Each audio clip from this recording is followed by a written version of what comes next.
Hello friends, today we will discuss about anti-arrhythmic drugs. Before discussion of anti-arrhythmic drugs, we will discuss about arrhythmia. Arrhythmia means abnormal cardiac rhythm or heart rate. Abnormal automaticity or impulse formation, rate or irregularity or impaired conduction of impulse through myocardial tissue.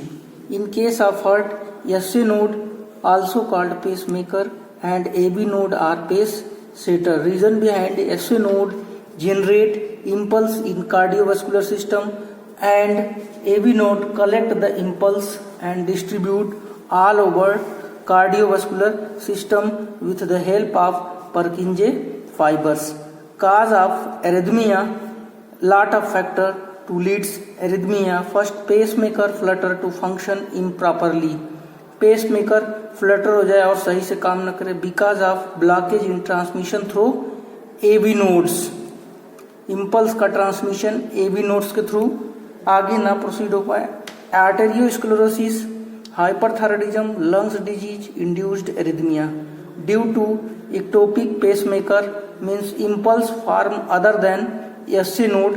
जब SC node के अलावा impulse किसी दूसरी जगह से form होगा तो उसकी फ्रीक्वेंसी कम होगी और वो सही से हार्ट में कॉन्ट्रैक्शन और रिलैक्सेशन नहीं करा पाएगा. और myocardial ischaemia, myocardial ischaemic condition also leads to arrhythmia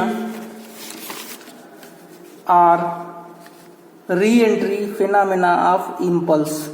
तो इम्पल्स जो पहले एक बार ऐसे नोड से जनरेट हुई घूम करके फिर अगेन एबी नोड से होकर के फिर हार्ट में जाएगी तो फिर वहां पे भी उसकी पोटेंसी कम होगी तो अल्टर करेगा रिदमिसिटी ऑफ हार्ट. जैसे आप पानी में कंकड़ फेंकते हैं तो थोड़ा सा बीच में फेंकिए, वहां से इम्पल्स या लहर जो जनरेट होती है धीरे धीरे किनारे आने के बाद समाप्त हो जाती है. उसी तरह कार्डियोवैस्कुलर सिस्टम में इम्पल्स जनरेट होने के बाद एक बार कंडक्शन होने के बाद समाप्त हो जाना चाहिए, लेकिन वो खत्म नहीं होगा, अगेन री इंटर कर जाएगा तो फ्रिक्वेंसी उसकी कम होगी. Normal physiology of action potential in cardiac cells. Before discussion of antiarrhythmic drug we will discuss about normal physiology in action potential in cardiac cells में. तो action potential generated by SC node, it spread throughout the atria, depolarizing the tissue and causing atrial contraction, and its travel into ventricle via AV node. In case of action potential occurs in both neurons and muscles. At resting stage, muscles or neuron inside cell have negative potential, that is minus 90 millivolts, and outside positive potential when transmission of impulse या impulse का generation या message convey होना neuron to brain or neuron to other organ or muscles contraction, that is very important to generate action potential. In case of action potential, time take in millisecond at x-axis and potential take in volt at y-axis. तो at resting stage minus inside cell minus potential at 90 millivolt. तो when outer through membrane sodium ion enter inside cell, then negative potential reduces, it's reduce minus 90 to plus 30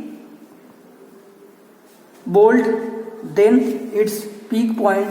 In this point sodium entry is maximum and that is called complete depolarization. In this stage called zero phase, and after zero phase calcium ion entry also inside cell. तो calcium stagnate the depolarization state at some time to transfer message one neuron to other neuron. After transmission potassium channel open, also calcium channel open, then positive ion go through outside and potential fall down, that is called plateau state. After that chloride channel open, chloride and also enter inside and sudden potential reduces, that is called repolarization. तो 0 to 3 phase at complete action potential. In this phase message transfer to one neuron to other neuron or muscles contraction one muscles to other muscles. After that depolarization state means again generate action potential. तो action potential very important role to understand the pharmacology of antiarrhythmic drug. Then classification of antiarrhythmic drug. Class first membrane suppressant drug और sodium channel blocker, जैसे कि नाम से denoted है membrane suppressant drug. ये आपका sodium की एंट्री को कम कर देगा इनसाइड न्यूरॉन्स और muscles. Class second beta adrenergic blocker, आप पढ़ चुके हैं इसको. Class third potassium channel blocker, potassium की एंट्री को रोक देगा, तो ये फेज डीलो हो जाएगा आपका. Phase third. Class fourth calcium channel blocker, तो कैल्शियम चैनल की एंट्री को रोक देगा, तो ये आइसोइलेक्ट्रिक फेज नहीं आएगा. तो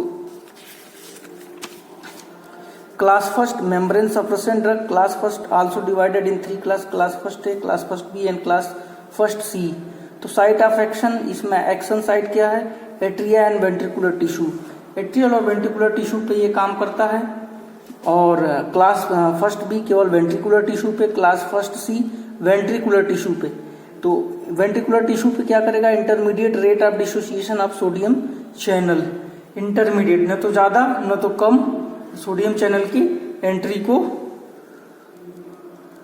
डिसबैलेंस करेगा. क्लास फर्स्ट बी रैपिड और क्लास फर्स्ट सी स्लो. इसका रिजल्ट क्या होगा? Slow phase, zero depolarisation. तो जो आपका 0 to 1 सोडियम की एंट्री जो लगातार -90 से +30 पहुंचा रहा था, वो फेज 0 पे अफेक्ट करेगा क्लास फर्स्ट की ड्रग और क्लास फर्स्ट बी की ड्रग. स्लो फेज 3 मतलब क्लोराइड आयन चैनल की एंट्री को रोकेगा. Slow phase 0 sodium ion channel की एंट्री को. Result prolong action potential duration.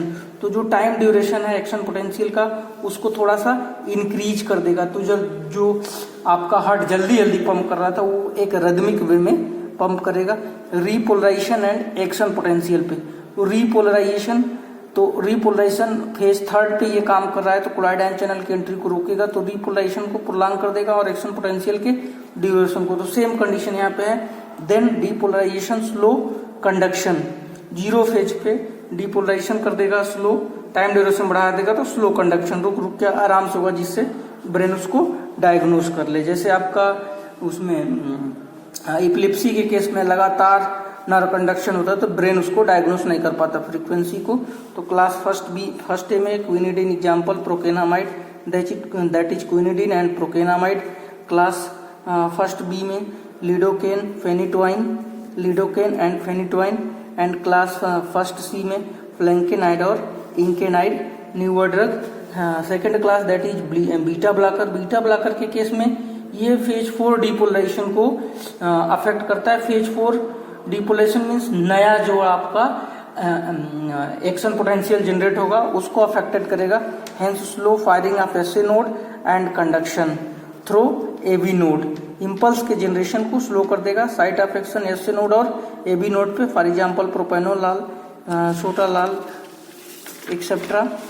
Next आपका potassium channel opener. In case of potassium channel opener inhibition of repolarisation, यानी phase third को chloride ion की entry को रोकेगा, तो hence prolong action potential generation, जो टाइम ड्यूरेशन है उसको बढ़ा देगा.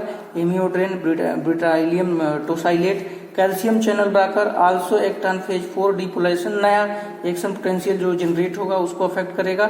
Slow firing of SA node as conduction to AV node. Prolong repolarisation of AV node. Diltiazem, verapamil. तो all about information of anti arrhythmic drugs.